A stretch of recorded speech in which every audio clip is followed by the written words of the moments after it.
Welcome to public TV news bulletin లో ముందుగా headlines. Godavari ఖనిలో anti ragging awareness anti drugs కార్యక్రమం. సంతు సేవాలాల్ 285వ జయంతి వేడుకలు. మైబాద్ లో పల్సర్ బైక్ ని ఎత్తుకెళ్లిన దొంగలు. బయ్యారం మండలం CPI ML new democracy party ఆధ్వర్యంలో ధర్నా. ఇక వివరాల్లోకి వెళ్తే మేడారంలోని హర్తా హోటల్ సమావేశం మందిరంలో ములుగు జిల్లా కలెక్టర్ ఇలా త్రిపాఠి ఆధ్వర్యంలో పారిశుద్ధ నిర్వహణ శిక్షణ కార్యక్రమాన్ని నిర్వహించారు. ఈ కార్యక్రమానికి ముఖ్య అతిథిగా మంత్రి అనసూయ సీతక్క, పంచాయతీరాజ్ కమిషనర్ అనితా రామచంద్రన్ హాజరయ్యారు. ఈ సందర్భంగా మంత్రి మాట్లాడుతూ ప్లాస్టిక్ ఫ్రీ జాతరగా నిర్వహించాలని అధికారులకు సూచించారు. జాతర సమయం దగ్గర పడుతున్న తరుణంలో భక్తుల తాకిడి రోజు రోజుకి పెరుగుతుంది కాబట్టి అధికారులు భక్తులకు ఎలాంటి ఇబ్బందులు తలెత్తకుండా చూడాలని అన్నారు. భక్తులకు ముఖ్యంగా నిరంతరం త్రాగునీరు అందించాలని అన్నారు. జాతర ముగిసిన అనంతరం కూడా మమ్మరంగా పారిశుద్ధ పనులు కొనసాగించాలని అన్నారు. నా నెంబర్ కూడా టెక్స్ట్ మెసేజ్ పెట్టండి. తప్పకుండా నేను కూడా ఇప్పుడు ఎట్లా ఇక్కడే ఉంటాము. ఈ 1 వీక్ దాదాపుగా రేపటి నుంచి మరి ఇక్కడే ఉంటాము. కాబట్టి మీరందరి యొక్క సూచనలు, సలహాలు, సేవ, శ్రమను కూడా అడుగుతున్నాం. మీ శ్రమను అడుగుతున్నాం, మీ శక్తిని అడుగుతున్నాం, మీ సేవను అడుగుతున్నాం, మీ ఆలోచనను కూడా మేము అడుగుతా ఉన్నాం. అందరం కలిసి ఈ జాతరను శుభ్రమైనటువంటి జాతరగా, పరిశుభ్రమైనటువంటి జాతరగా మంచిగా, ఎందుకంటే జాతర అంటే ఎప్పుడు దుబ్బ అని అంటది. ఎంత వద్దనుకున్నా అది ప్రాబ్లం కనబడుతుంది ఎక్కడైనా, ఎంత చేసినా. ఇంకా మనము భక్తులకు కూడా కొద్దిగా అవేర్నెస్ ఇవ్వడం, తర్వాత షాపర్స్ అంటే బిజినెస్ పర్సన్స్ కూడా, చిన్న వెండర్స్ ఎవరైతే ఉన్నారో వాళ్ళకు కూడా మన వెంకయ్య గారు ఒక అనౌన్స్మెంట్ చేయాలి. ఎవరు షాప్ ముంగట చెత్త కనబడితే వాళ్ళకి 500 ఫైన్ ముందు నుంచి అది చేయాలి. తర్వాత ఆ రోడ్డు మీదకి కూడా వచ్చినాయి, ఒక మార్కింగ్ లాగా అయితే వేయండి. కొంచెం షాప్స్ కిందికి పోవాలి. విపరీతంగా తాకిడి కూడా పెరిగింది. ఇప్పుడే ఇంకా 2 డేస్ అయితే ఇంకా అది పెరుగుతుంది. కాబట్టి మీ అందరి యొక్క సేవలను మేము ఆహ్వానిస్తూ మీకు అందరికి కూడా మేము తోడుగా ఉంటామని తెలియజేస్తూ, మనందరి యొక్క సహకారంతో శానిటేషన్, డ్రింకింగ్ వాటర్ ఈ 2 కూడా నా దగ్గరే ఉంది. ఈ సమ్మర్ ఎండలు కూడా బాగా వచ్చేసినాయి వాస్తవానికి ఈ జాతర. కాబట్టి మంచినీటి సమస్య కూడా ఉంది. కాబట్టి వాళ్ళతో కూడా తప్పకుండా మరొక రివ్యూ కూడా పెట్టుకుంటాము. మీరు అందరూ కూడా సహకరించి ఎక్కడ చూసినా మరి ప్లాస్టిక్ రహితంగా, అదేవిధంగా డస్ట్ రహితంగా ఉండే విధంగా సహకరిస్తారని, శ్రమిస్తారని అందరికీ విజ్ఞప్తి చేస్తూ మనస్ఫూర్తిగా ధన్యవాదాలు తెలియజేస్తాం. లాస్ట్ జాతరలో బాధ్యతలు ఇచ్చిరా లేదా నాకు తెలియదు, కానీ నా డిపార్ట్మెంట్ కాబట్టి అదేవిధంగా అక్కడ ప్రిన్సిపల్ సెక్రటరీ గారు, ఇక్కడ కమిషనర్ గారు కూడా స్పెషల్గా కేర్ తీసుకొని, ఇది మన శాఖ, మన మంత్రి గారు ఇక్కడ నుంచి ప్రాతినిధ్యం వహిస్తున్నారు. సో మనము ఇంకా బాగా చేయాలనే ఉద్దేశంతో మిమ్మల్ని చాలా మందిని ఇప్పుడు కొత్తగా కూడా కొంత అడిషనల్గా కూడా తీసుకోవచ్చు. ఏది ఏమైనా మనందరికీ ఇష్టదైవాలు, అదేవిధంగా ఇంటిల వేపులుగా ఉన్నటువంటి దైవం. ఎందుకంటే ఆ బిడ్డలు ఆదివాసీ బిడ్డలు, ఆ బిడ్డలు ఆదివాసుల కోసమే ఆనాడు పోరాటం చేశారు. కానీ అందరి తల్లులుగా వారు ప్రాంతాలు, కులాలు, మతాలకు అతీతంగా, అందరికి అతీతంగా అందరినీ తమ దగ్గరికి, తమ చెంతకు అంటే దర్శనానికి వచ్చే విధంగా అంత నమ్మకాన్ని, విశ్వాసాన్ని భక్తులకు ఇచ్చారు. కాబట్టి ఇట్లా కోట్ల మంది భక్తులు ఈరోజు దర్శనానికి వస్తారు. కాబట్టి వారి అంటే సన్నిధిలో మీరందరూ పనిచేసేటువంటి గొప్ప అవకాశం వచ్చిందనే మనం భావించాలి. ఎవరు ఇది ఒక పనిష్మెంట్ గా కాకుండా ఒక అవకాశం, ఛాలెంజ్, ఆపర్చునిటీగా. చాలా మంది అధికారులు పాపము ఎలక్షన్స్ కోడ్ తోటి లేదా వివిధ రకాలుగా పోతుంటే వాళ్ళు బాధపడుకుంటూ పోతున్నారు. అంటే మాకు ఈ అవకాశం రాకుండా పోతుంది అని, మేము ఈ జాతర నిర్వహించే అవకాశం మాకు రాకుండా పోయిందని ఆల్రెడీ ఒక 2 months కింద పోయినటువంటి అధికారులు ఉన్నారు, డిస్ట్రిక్ట్ బాస్. అంత ప్లాన్ చేసుకుని, అంటే ఉదాహరణకు అట్లాంటి ఫీలింగ్. ఎందుకంటే ఇది ఒక గొప్ప అవకాశం. మనం ఇంతమందికి సేవ చేసే ఎట్టే టైంలో, అంటే 3-4 డేస్లో ఒక 1 crore పీపుల్కి మనం చేస్తూ ఉన్నాం. కాబట్టి మీరందరూ కూడా మరి మీ యొక్క విధి నిర్వహణతో పాటు మానవత్వాన్ని, మంచితనాన్ని, మంచి మనసును జోడించి మన శాఖతో పాటు ఇతర కూడా ఎక్కడైనా మీకు డిఫెక్ట్స్ ఏమైనా కనపడ్డా, లోపాలు ఎక్కడ కనపడ్డా వెంటనే ఆ సంబంధిత అధికారులకు చేరవేసి, ఇలాంటి ప్రాబ్లమ్స్ భక్తులు ఫేస్ చేస్తున్నారు, ఇట్లా ఇబ్బంది అవుతుంది కాబట్టి మనం దాన్ని సరిచేయాలి.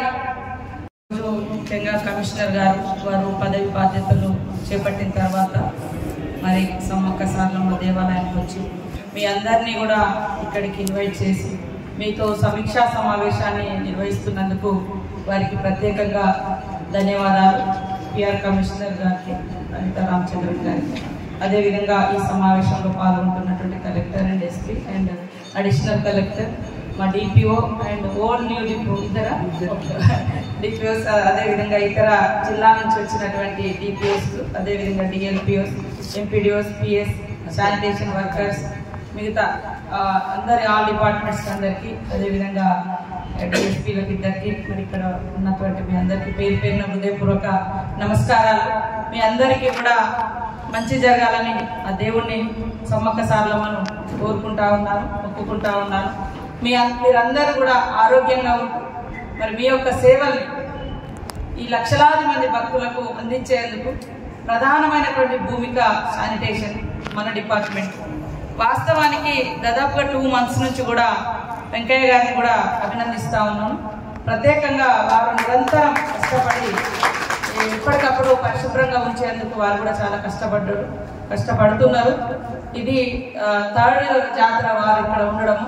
ఎప్పుడు కూడా నేను ఇక్కడ ఎమ్మెల్యేగా ఉన్నప్పటి నుంచి నాతో పాటు అంటే నేను చెప్పిన సూచనలు, సలహాలు, నేను కూడా గ్రౌండ్ నుంచి వచ్చినటువంటి వర్కర్ని, ఏదో పై నుంచి వచ్చిన వాళ్ళు కాదు. ఈ జాతి బిడ్డలుగా, ఈ ప్రాంత ప్రజాప్రతినిధిగా, ఈ ప్రాంత బిడ్డగా, అనువనువన తెలిసిన వ్యక్తిగా నా సూచనలు ఏదున్నా కూడా వారు ఎప్పటికప్పుడు అనుసరిస్తా ఉన్నాడు. కాబట్టి ఇప్పటి వరకు శానిటేషన్ ప్రాబ్లమ్స్ రాకుండా. కర్నూలు జిల్లా ఆలూరు పట్టణం సాయిశ్రీ ప్రైవేట్ పాఠశాలలో అల్లరి చేస్తున్నాడని ఆవేశంతో 5వ తరగతి చదువుతున్న జశ్వంత్ అనే బాలుని బండలు తుడిచే కర్రతో ప్రిన్సిపల్ అర్చన కొట్టారు. దీంతో నరాలు చెయ్యి బెనికి చెయ్యి ఎత్తలేని పరిస్థితి, అలాగే చేతికి గాయం తగిలింది. దీంతో జశ్వంత్ తల్లిదండ్రులు పాఠశాల సిబ్బందితో వాగ్వాదం జరిగింది. స్థానిక పోలీస్ స్టేషన్లో ప్రిన్సిపల్ అర్చనపై కేసు నమోదు చేశారు. సిఐ ఫిర్యాదు స్వీకరించి ఎంక్వైరీ చేస్తామని తెలియజేశారు. 10 నిమిషాలు ఏంటి సార్, అసలు వచ్చి రాగానే అసలు ఏమీ తెలుసుకోకుండా ఆమె రాసి మాట్లాడుతుందే మరి.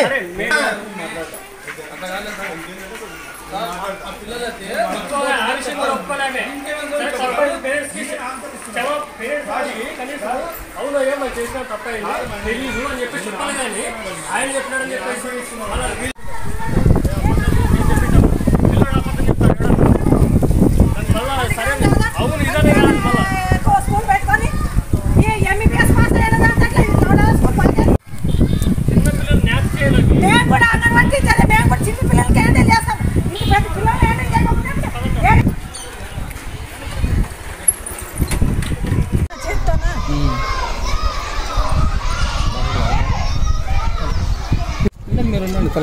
మీరు అన్నారు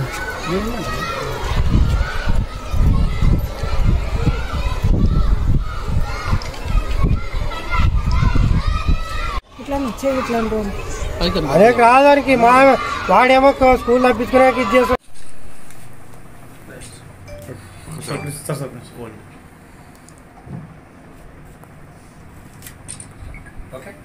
మైబాద్ పట్టణంలో అర్ధరాత్రి పులిగోపాల్ రెడ్డి నగర్ కాలనీలో దొంగల హల్చల్. ఇంటి ముందు పార్కు చేసిన రవి అనే వ్యక్తి పల్సర్ 150cc బైక్ దొంగలు ఎత్తుకెళ్లారు. సీసీ కెమెరాలో రికార్డ్ అయిన దృశ్యాలతో రవి పోలీసులకు ఫిర్యాదు చేశాడు. గోదావరి ఖనిలోని మెడికల్ కాలేజీలో యాంటీ ర్యాగింగ్ మరియు యాంటీ డ్రగ్ అవేర్నెస్ కార్యక్రమంలో Ramagundam police commissioner M Srinivasulu IPS విద్యార్థులకు యాంటీ ర్యాగింగ్ ఈవిటీజింగ్ పై అవగాహన కల్పించారు. ఈ సదస్సుకు సుమారు 400 మంది విద్యార్థులు పాల్గొన్నారు. వారి చేత యాంటీ ర్యాగింగ్ ప్రతిజ్ఞ చేయించారు.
He wants to become a neurosurgeon. Very good.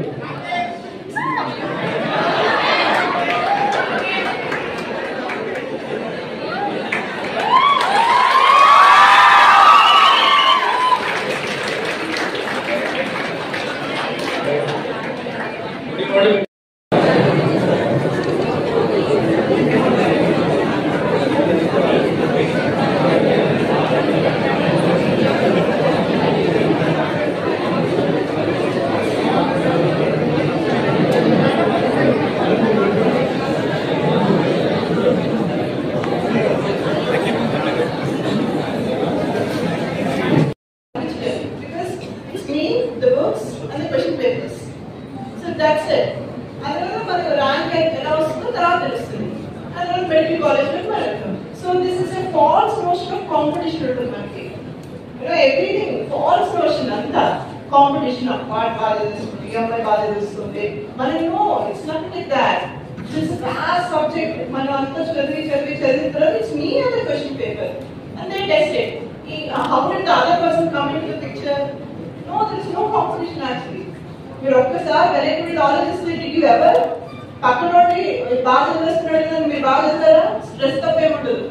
When you engross yourself into the subject only, it will rank. Even medicine is also like that. Each one of you specialization cardiology, dermatology, neurology. You're so different. You come together, by the society law. I'm telling you that real frogs in wells. Because it requires a lot of understanding of things. Always we focus on the Dhamma. So by the Gita, but in the society, there will be so many fault lines, divisions in the name of religion, in the name of class, in the name of caste, in the name of color, in the name of tall or retreat, some kind of census, some kind of belief system. So you fault lines and what I call is these identities and vital there.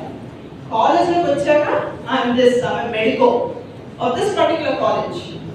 That's it. The only identity that you have is a medico. That's it. So apprehend pakkunodi takku cheyali nenu ekku and cheyadam valla nenu ekkuva.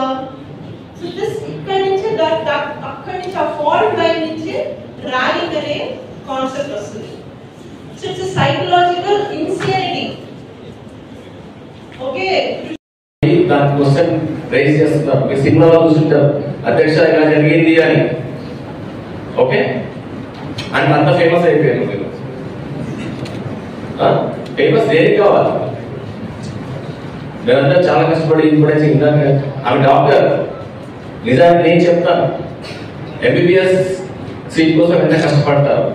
నేను 2 times prepare అయినా, degree కూడా వదిలేసాను. MBBS entrance రాసి MBBS తెచ్చుకోవడానికి కోసము degree కూడా exams లేకుండా కూర్చొని చదివినా నాకు రాలేదు. ఇందాక డాక్టర్ గారు నా స్టెథోస్కోప్ వేసుకుని కూర్చున్నారు, నాకు కళ్ళు అక్కడే పోతున్నాయి. ఈవెన్ దో నా అదృష్టానికి గన్ వచ్చినా దాని మీద కళ్ళకి శ్రద్ధ మీద ఉంది. ఓకే, అది మీరు సాధించారు. మీరు సీట్ కొట్టినప్పుడు మీ తల్లిదండ్రులు ఎంత హ్యాపీ అవుతారు. ఓకే, సో అది ఇప్పుడు జస్ట్ ఒక చిన్న ఆనందం కోసమో, చిన్న ఏదో ఆక్టివ్గా చేద్దామనో, లేకపోతే ఇంకా నాకేంటి ఇక్కడ ఎంబీబీఎస్ డాక్టర్ అయిపోయానో, నాకు ఎప్పుడు చేస్తే ఏం కాదనో అని అనుకోవద్దు. అనుకొని అదొక నాకు ఆల్రెడీ నేను చెప్పాను, నేను సీనియర్ ఎట్లా ఉండాలంటే ఒక అన్నలాగా ఉండాలి. ఒక పెద్ద మనిషి ఏమా మీకు ఏమొచ్చింది ఇక్కడ నేను చూసుకుంటారా, నీకేం టెన్షన్ పడకు అని చూసుకునేటట్టు ఉన్నారు. You should be like a mentor, you should like a big brother. Okay, and మీరు ఒక 12th ఫెయిల్ సినిమా వచ్చింది. ఓకే, ఐపీఎస్ అయితే అబ్బాయి ఈవెన్ టాయిలెట్ కూడా కడిగిన తర్వాత ఐపీఎస్ అయితే అది రియల్ స్టోరీ. దాంట్లో ఒక అతను ఆల్రెడీ ప్రిపేర్ అయ్యి చాలా సార్లు ఇంటర్వ్యూ రాక 4 సార్లు ఫెయిల్ అయ్యి అటెంప్ట్స్ కూడా అయిపోయి కోచింగ్ సెంటర్ పెట్టింటారు. అతను ఎలా ఉంటాడు? అతను ర్యాంకింగ్ చేయొచ్చుగా, అరే మీకు రాలేదా, మీరేం అవుతారా, మీకేం వస్తారా, మీ తెలుగు ఇంతేరా, మీరు బ్యాక్గ్రౌండ్ ఇంతేరా అని అనొచ్చు కదా. ఇట్స్ నాట్ ద బ్యాక్గ్రౌండ్, నువ్వు ఏ స్టేజ్ లో ఉన్నావని, ఎక్కడి నుంచి వచ్చావని, ఏ రూమ్ మీద వచ్చావని కాదు. నేను ఒక ఎగ్జాంపుల్ చెప్తాను. మా తెలిసిన వాళ్ళ ఫ్యామిలీలో ఒక డాక్టర్ ఉన్నాడు. అతను సుల్తానాబాద్లోని ఇండియన్ పబ్లిక్ పాఠశాలకు చెందిన విద్యార్థులు ఇంటర్నేషనల్ సైన్స్ ఒలింపియాడ్లో ప్రశంసనీయమైన ఫలితాలు సాధించారు. ఈ సందర్భంగా పాఠశాలలో ఏర్పాటు చేసినటువంటి విద్యార్థుల అభినందన సభలో పాఠశాల డైరెక్టర్ మాటేటి సంజీవ్ కుమార్, ప్రిన్సిపల్ కృష్ణప్రియ మాట్లాడుతూ, ఇటీవల కాలంలో ప్రముఖ పోటీ పరీక్షల సంస్థ అయిన సైన్స్ ఒలింపియాడ్ ఫౌండేషన్ నిర్వహింపబడిన ఇంటర్నేషనల్ సైన్స్ ఒలింపియాడ్లో ఐపీఎస్ పాఠశాలకు చెందినటువంటి స్నితిక, అభిజ్ఞశ్రీ, శివమయి, సాహిత్య, శ్రీవస్థల్, అభిరామ్ విద్యార్థులకు గోల్డ్ మెడల్స్ ఆఫ్ ఎక్సలెన్స్ ప్రశంస పత్రాలను గెలుచుకున్నారని హర్షం వ్యక్తం చేస్తూ భవిష్యత్తులో మరిన్ని విజయాలను నమోదు చేయాలని ఆకాంక్షించారు. విజేతలకు పుష్పగుచ్చాలను అందజేసి అభినందించారు.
ములుగు జిల్లా దేవగిరి పట్టణం గ్రామంలో సంత్ సేవాలాల్ 285వ జయంతి వేడుకలకు ముఖ్య అతిథిగా తెలంగాణ రాష్ట్ర పంచాయతీరాజ్, గ్రామీణాభివృద్ధి, స్త్రీ శిశు సంక్షేమ శాఖ మంత్రి వర్యులు డాక్టర్ దాన్సరి అనసూయ సీతక్క హాజరయ్యారు.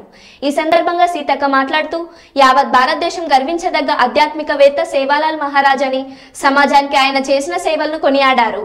గిరిజనుల సంక్షేమానికి ప్రభుత్వం కట్టుబడి ఉందని అన్నారు.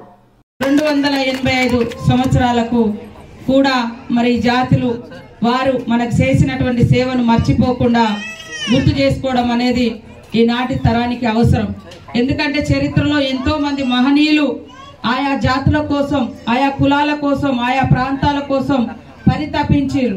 కానీ వారికి మనం ఏమి ఇవ్వాలి అంటే వాళ్ళు ఇచ్చినటువంటి ఆదర్శాలు, వారు ఇచ్చినటువంటి గొప్ప విధి విధానాలను మనం అనుసరించి సమాజంలో అంతరాలు లేకుండా, అఘాయిత్యాలు జరగకుండా వారిచ్చినటువంటి బోధనల యొక్క వారిచ్చినటువంటి మరి దారిలో నడిస్తే సమాజంలో అంతా కూడా సంతోషంగా ఉంటది. కాబట్టి ఈరోజు సీఎం రేవంత్ రెడ్డి గారు కూడా మరి వాస్తవానికి నేను కూడా అక్కడికి వెళ్లాల్సింది ఉండే, మనకి ఇటు జాతర పనులతోటి నిన్న జరగాల్సినటువంటి ట్రస్ట్ బోర్డు ఎన్నిక ఈ రోజు అవడంతో మరి నేను ఇక్కడ ఉండిపోవాల్సి వచ్చింది. నేను అది చూసుకొని ఇటు వద్దాం అనుకున్నా, కానీ ఇది కూడా 11 గంటలకు అయ్యేసరికి అటు పోకుండా అక్కడ ప్రోగ్రాం పొద్దున్నే 9 గంటలకు అయింది అసెంబ్లీ ఉండడంతో. సో అట్లయినా మరి నేను ఎప్పటికీ ఇటే వస్తున్నా కాబట్టి దేవుడు నన్ను ఇక్కడికే ఉండాలని ఇటు పంపించిండు. ఆయన సీఎం గారు అక్కడ ఉంటాడని ఆయన అక్కడికి పంపించారు. కాబట్టి గతంలో కానీ ఇప్పుడైనా సీతక్క ఎప్పుడు మీ సీతక్కనే. తప్పకుండా ఈరోజు నాకు ఇచ్చినటువంటి అవకాశం ఏదైతే మంత్రిగా ఉన్నదో అవకాశం కేవలం ప్రజలకు సేవ చేయడానికే తప్ప మన వ్యక్తిగత అవసరాల కోసమో వ్యక్తిగతం కాదు. తప్పకుండా మీరు ఇచ్చినటువంటి ఏదైతే మరి రోడ్డుకు సంబంధించినటువంటి శ్మశాన వాటిక, అదే విధంగా ఇంకే సమస్యలున్నా కూడా ఇవ్వండి, చేసి పెడతానని కూడా ఈ సందర్భంగా తెలియజేస్తూ, ఎన్ని ఆస్తులు వచ్చినా ఎన్ని అంతస్తులు వచ్చినా ఎవరి జాతి వారి యొక్క తరాలను, తాతలను, ముత్తాతలను, గురువులను గుర్తుపెట్టుకొని భవిష్యత్ తరాలకు అందియాలి. ఎందుకంటే అప్పుడే మరి వారు ఇచ్చినటువంటి గొప్ప సన్మార్గం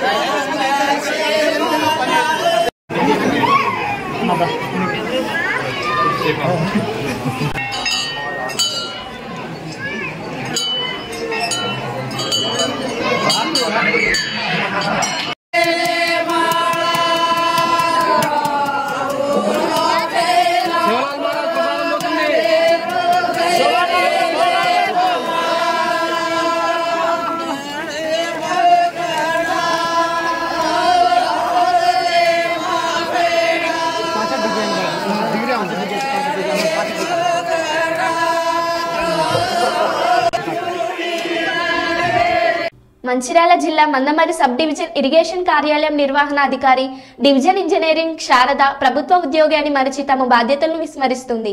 కార్యాలయం ఏర్పాటై 3 నెలలు గడుస్తున్నా కనీసం నేమ్ బోర్డు ఏర్పాటు చేయకపోవడంతో కార్యాలయ అధికారులపై పలువురు విమర్శలు కురిపిస్తున్నారు. సబ్ డివిజన్ కార్యాలయంలో అందుబాటులో ఉండక ప్రతిరోజు ఫీల్డ్ వర్క్ పేరిట చెన్నూరు డివిజన్ కార్యాలయానికి వెళ్తుందని ఆరోపణలు వ్యక్తం అవుతున్నాయి. ఉన్నతాధికారులు పలుసార్లు మందలించిన ఆమె వ్యవహార శైలి మారకపోవడం కొసమెరుపు.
కర్నూలు జిల్లా ఆలూరు నియోజకవర్గం హోలగుంద మండలం ఎల్దర్తిబోయ మల్లికార్జున ఆలూరు అతిథి గృహంలో విలేకరుల సమావేశం నిర్వహించారు.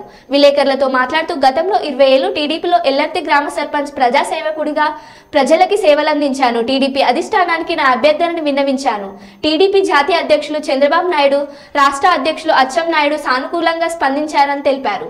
ఆలూరు నియోజకవర్గ ప్రజలు టీడీపీ నుండి అవకాశం వస్తే అత్యధిక మెజార్టీతో గెలిపించాలని కోరారు. ఆలూరు నియోజకవర్గ ప్రజలకు సేవ చేయాలనే ఒక మంచి ఉద్దేశంతో మన సోదరులు ప్రజాసేవకుడైనటువంటి మల్లికార్జున గారు, అదేవిధంగా మన సోదరులంతా కూడా ఈరోజు కలిసికట్టుగా ఒక అభివృద్ధి కోసం, ఆలూరు అభివృద్ధి కోసం ఈరోజు తెలుగుదేశం పార్టీ అధిష్టానం అయినటువంటి రాష్ట్ర అధ్యక్షులు అచ్చెన్నాయుడు గారిని, మీడియా మిత్రులకి మన నమస్కారం. నేను ఎల్ఆర్తి పి మల్లికార్జున. గత 20 సంవత్సరం నుంచి ఈ టీడీపీ తరఫున పోరాడుతూ వచ్చాను. అదేవిధంగా 2013లో సర్పంచ్గా గెలిచినాము. అదేవిధంగా జడ్పీటీసీగా పోటీ చేశాము. అంతేకాకుండా మన సేవా కార్యక్రమాలు ఎన్నో ఆలూరు తాలూకా ప్రజలకి, మన ఎక్కడ బీద ప్రజలకైతేనేమి, దాన సంస్కారాలకైతేనేమి ఎన్నో కార్యక్రమం చేస్తూ వచ్చాను. అదేవిధంగా మన టీడీపీ పార్టీ మన ఆలూరు నియోజకవర్గం నుంచి వాల్మీకులకి టికెట్ కేటాయించాలా అని అధిష్టానం నిర్ణయం చేసింది. అందు భాగంగా నేను రాష్ట్ర అధ్యక్షుడు అచ్చెన్నాయుడు గారిని కలవడం జరిగింది. అదేవిధంగా బీది రవిచంద్ర యాదవ్ని కలవడం జరిగింది. అదేవిధంగా సోమశెట్టి గారిని కలవడం జరిగింది. అదేవిధంగా బిటి నాయుడు గారిని కలిసి ఆలూరు టికెట్ నాకు ఇవ్వాలని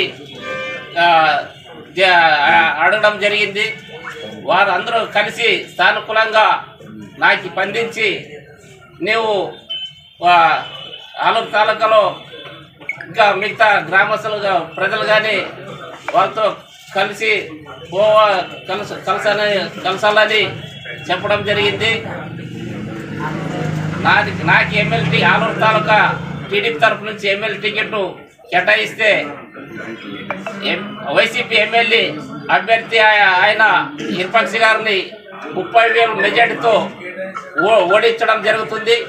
అదేవిధంగా 25 సంవత్సరాల నుంచి టీడీపీ పార్టీ నుంచి మన వాల్మీకి ఎప్పుడు టికెట్ ఇయ్యలేదు, ఆలూరులో గెలవలేదు. అదేవిధంగా ఆలూరు తాలూకా నాకు టికెట్ ఇస్తే 30,000 మెజార్టీతో నేను గెలుస్తానని చంద్రబాబుకి మొదటి గిఫ్ట్గా ఆలూరు తాలూకా నుంచి నేను ఇస్తానని ఈ సభాముఖంగా నేను చెప్పడం జరుగుతుంది.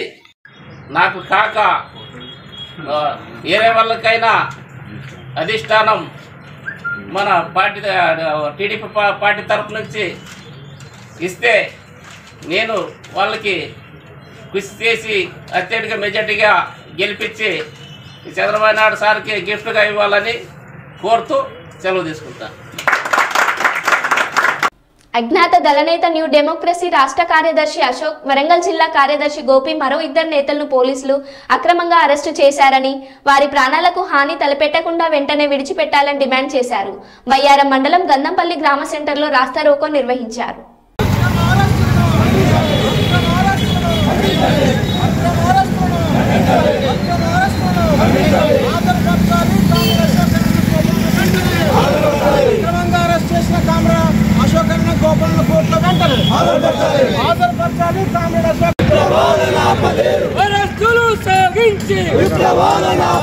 విడుదల చేయాలి కామ్రేడ్ అశోక్ గోపిని తదితరుల వెంటనే,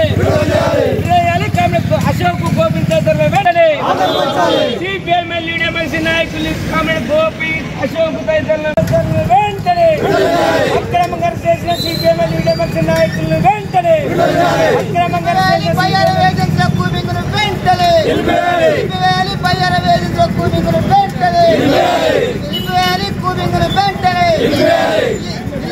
దళరాజ్యం కోసం జరుగుతున్న కూపింగ్ను వెంటనే దళరాజ్యం కోసం జరుగుతున్న కూపింగ్ను కామ్రేడ్ అశోక్ వెంటనే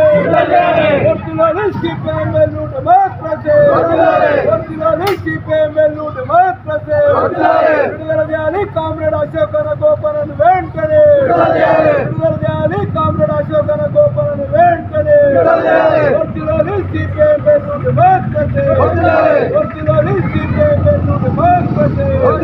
విడుదల చేయాలి కామ్రేడ్ అశోక్ వెంటనే.